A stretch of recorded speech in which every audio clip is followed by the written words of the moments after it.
మా బాబు ఎలా చచ్చిండో మాకు అది ప్రూఫ్ కావాలి. అప్పటిదాకా మేము వెళ్ళనే వెళ్ళాం. చెప్తాం, ఇంకా ఏం చెప్తలేరు. పొద్దు నుంచి 9 గంటలు వచ్చి కూర్చున్నా, ఎవ్వరు వస్తలేరు. వస్తురు వెళ్ళిపోతారు. బాబుకి ఏమైంది కూడా కారణం ఇప్పుడు దాకా తెలుస్తలేదు. 9 నుంచి ఇప్పుడు దాకా కూర్చున్నాం మేము. ఒక్క బాబు చదువుకోవద్దా మంచిగా? వాళ్ళ బాబుకి ఏం కావాలో అది కాయాలి, మాకు న్యాయం కాయాలి. అసలు ఎట్లా చచ్చిండు బాబు అని టార్చర్లు బాగా పెట్టిరంట. సీనియర్ ఉన్నోళ్ళు బాగా టార్చర్ పెట్టిరు. 3 అన్నం కూడా తినలేదు. మేమేం చెప్పింటాం ఆడపిల్లతోని? అంత న్యాయమా ఇది? మనం చదువుకోవద్దా మంచిగా? వాళ్ళు చదువుకోవాలన్నా, మన పిల్లలు చదువుకోవద్దు. ఎస్టీ వాళ్ళు మనకి ఇట్లా తొంగ పెడతారు, కింద ఒక్క పెడతారు. ఫ్రీ సీట్ వచ్చిందని టార్చర్లు పెట్టి మనకి ఎట్లా చేసిర్రు వానికి సీనియర్లు. ఇప్పటి వరకు ఎవ్వరు రాలేదు. ఇప్పటి వరకు ఒక్క మనిషి వాళ్ళు లేడు. ఇప్పటి వరకు కనీసం ఏమైంది ఏం లేదు. బాబు ఎలా చచ్చిపోయిండు కానీ మాతో తల్లిదండ్రులతో చెప్ప అవసరం లేదా వాళ్ళకు? డబ్బులు అయితే కట్టమంటారు. డబ్బులు కట్టడానికి ముందు ఫోన్ చేసి పిలుస్తారు. మళ్ళా మన బాబుకి ఏమైందని చెప్పడానికి వాళ్ళకు వచ్చొచ్చు లేదా వాళ్ళకు? ఇదే నా న్యాయము? న్యాయం ఇదే న్యాయమా?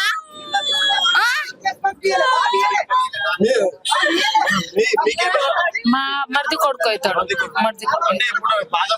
బాధలే వాళ్ళ మమ్మీకి చెప్పిండు. మాకైతే నవ్వుకుంటానే మంచిగానే అన్నాడు. మంచిగా ఉన్నాడు కానీ టార్చర్ ఎక్కువ ఉంది పెద్దమ్మ వాళ్ళకు. టార్చర్ ఎక్కువ ఉంది, సీనియర్ టార్చర్ ఎక్కువ పెట్టేశారు అని అన్నాడు. కానీ ఎంత ఇంకా అన్నలు ఎడపడి వచ్చినా అట్లా నవ్వుకుంటా మాట్లాడుకుంటూ వెళ్ళాడు. మొత్తం తల్లితోటి అన్నాడు. 3 సార్లు 4 సార్లు వచ్చిండు టార్చర్ ఉందని. 3 సార్లు 4 సార్లు వస్తే ఇడ్చి పెట్టినైనా చెప్పిన ఇడ్చి పెడతామా నాకే రాది అని చెప్పిండు. నేను చేసుకుంటా బలంతంగా అయినా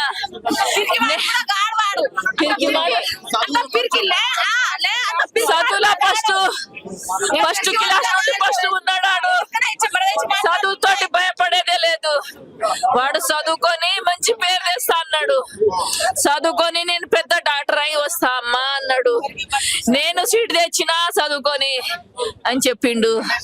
నేను మళ్ళా ఇప్పుడు పీజీ చేస్తున్నా, తర్వాత సూపర్ స్పెషాలిటీ చేస్తా. నేను 8 సంవత్సరాలు చదువుకుంటా ఇప్పుడు నుండి అని చెప్పిండు.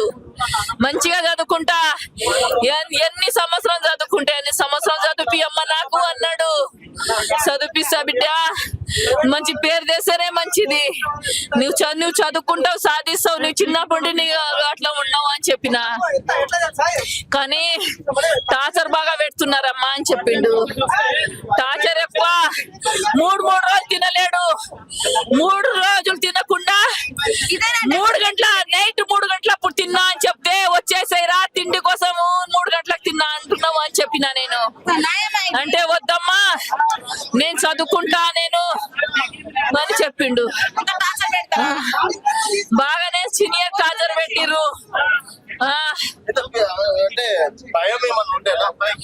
భయం లేదు వానికి, భయం లేదు. టార్చర్ ఉందనే మాత్రం చెప్పిండు. భయపడే మనిషిగాడు. మీరేమైతారు అబ్బాయికి? సరే, ఏం జరిగిందమ్మా? అంటే మీకు ఏమైనా కాల్ చేయడం అనేది జరిగిందా? పొద్దున 7:30 అరౌండ్ కి మా అత్తయ్య వాళ్ళకి కాల్ చేశారంట. కాల్ చేసి అమ్మాయి రోజు డ్యూటీ ఉంది, డ్యూటీకి తయారైతే అమ్మా అని అన్నాడంట. 8 o'clock డ్యూటీ ఉందమ్మా వెళ్తా అని అన్నాడంట. అయితే 7:30 అవుతుంది కదరా, ఇప్పటిదాకా ఎందుకు లేవలేదు నువ్వు అని అడిగితే ఏం లేదమ్మా కొంచెం నిద్ర వస్తుంది, ఇప్పుడు లేచి వెళ్తాను అని అన్నాడు. లేచి వెళ్తానని అన్నాడు. అరౌండ్ 8:30 సంథింగ్ ఇంకొక కాల్ వచ్చి ఇట్లా అబ్బాయి అన్కాన్షియస్ లో ఉన్నాడు అని చెప్పారు. అన్కాన్షియస్ లో ఉన్నాడు అని చెప్పిన కొంచెం సేపటికి ఆల్మోస్ట్ లైక్ 15 minutes తర్వాత ఫోన్ చేసి ఈజ్ నో మోర్ అని చెప్పారు అనమాట. That's all happened. At 9:30 around he was brought to this emergency room. He was dead at 8:30 around. 9:30 కట్లా ఎమర్జెన్సీ రూమ్ కి తీసుకొచ్చారు. అండ్ అప్పటి నుంచి ఒక హెచ్ఓడి లేడు, ఒక డిపార్ట్మెంట్ హెడ్ లేడు, అండ్ ఒక general physician. He is a general physician అనమాట. అతనికి ఏమైనా అయితే ఇంకా we don't know what is happening around. ఒక మెడికల్ స్టూడెంట్ కే no justice అన్నప్పుడు all these people believing this doctors coming to this Usmania hospital is no. We need justice, sir. Justice means what happened. Actually, వాడి చావుకి కారణం తెలియాలి కదా, వాడి చావుకి కారణమే తెలియదు. They telling like depression pills తీసుకుంటున్నాడు అని చెప్తున్నాడు 6 months నుంచి. 5 years నుంచి వాడు డిప్రెషన్ పిల్స్ తీసుకుంటున్నాడు అని చెప్తున్నాడు. SVS లో ఉండేవాడు అతను పాలమూరులో. అక్కడంతా బానే ఉంది. ఇక్కడికి వచ్చిన 3 months ఏమో అవుతుంది. అప్పటి నుంచి డిప్రెషన్ పిల్స్ తీసుకుంటున్నాడు అని తెలుసు. Because this people ragging, seniors ragging and extra duty hours వల్ల లైక్ అతను యాక్చువల్లీ తనకి సర్జరీ అంటే హీ డజంట్ లైక్ అన్నమాట. జనరల్ ఫిజిషియన్ లో వెళ్దామని చెప్పి he wanted to transfer shift but it didn't happen. That's why అని అంటున్నారు. మరి ఈ రోజు ఉదయాన్నే కాట్రావత్ సురేష్ ఏదైతే బాలనగర్ జడ్చర్ల నివాసి ఏ కేటగిరీలో సీటు పొంది SVS మెడికల్ కాలేజ్ లో చదివి PG ఉస్మానియా యూనివర్సిటీలో కొట్టి ఈ రోజు ఏ కేటగిరీలో వచ్చాడు. సురేష్ కి గత 6 నెలల నుంచి విపరీతమైనటువంటి హరాస్మెంట్, పదే తల్లికి ఫోన్ చేసి చెప్పడం, తల్లి ఏమో వాళ్ళ మామకు ఫోన్ చేసేయడం, ఏదో హరాస్మెంట్ అంటుండట, కొడుకు ఇబ్బంది పడుతుండు, నువ్వు పో అంటే మామ నువ్వు వస్తే ఇంకా హరాస్మెంట్ చేస్తారు. 3 రోజుల వరకు నాకు అన్నం పెడతలేరు, 3 రోజులు నాకు అన్నం పెడతలేరు. అరే ఫ్రీ సీట్ వాడు వచ్చిండ్రా వానికి ఫస్ట్ పంపిర్రా, అరే ఫ్రీ సీట్ వాడు వచ్చిండ్రు వానికి పంపిరా అని చెప్పేసి వాళ్ళ ఫ్రెండ్స్ నేను ఇక్కడ కూర్చుంటుంటే అన్న దీంట్లో ఎవరు లేరు, సీనియర్ల హరాస్మెంట్ చాలా ఉందన్న. 24/7 డ్యూటీలు వేసారు. ఆ ఇంజక్షన్ వేసింది ఎవడన్నా? ఆ ఇంజక్షన్ వేసిన పట్టుకోరావాలి కదా. రూమ్ మొత్తం టాబ్లెట్లు పడేసారంట. ఆ టాబ్లెట్లు పడేసింది ఎవరు? మా సురేష్ పిరికి వాడు కాదు. మా సురేష్ ఏ కేటగిరీలో చదివిండు? సర్జన్ అయితే అప్లికేషన్ పెట్టడానికి పోతే పోనీయలేదు.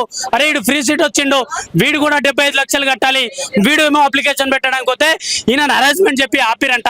వీళ్ళ ఫ్రెండ్స్ చెప్తారు, ఇక్కడ మేము చెప్తున్న స్టోరీలు కావు ఇవి. ఇక్కడ కూర్చుంటే దాచుకొని వచ్చి అన్న మా పేర్లు చెప్పకండి అన్న, అరే సీనియర్ల పేర్లు చెప్పండి అన్న మేము చెప్పమన్నా, మమ్మల్ని కూడా సస్పెండ్ చేస్తామని భయపెట్టిస్తారు. ఒక్కొక్కరు మాస్కులు పెట్టి వచ్చి చెప్పిపోతున్నారు. అన్న రిజర్వేషన్ లో చదువుకుంది పాపం అన్న, అది అన్యాయమా? అరే డిమాండ్ ఏం లేదు. ప్రీతి కేసులో ఇదే జరిగింది.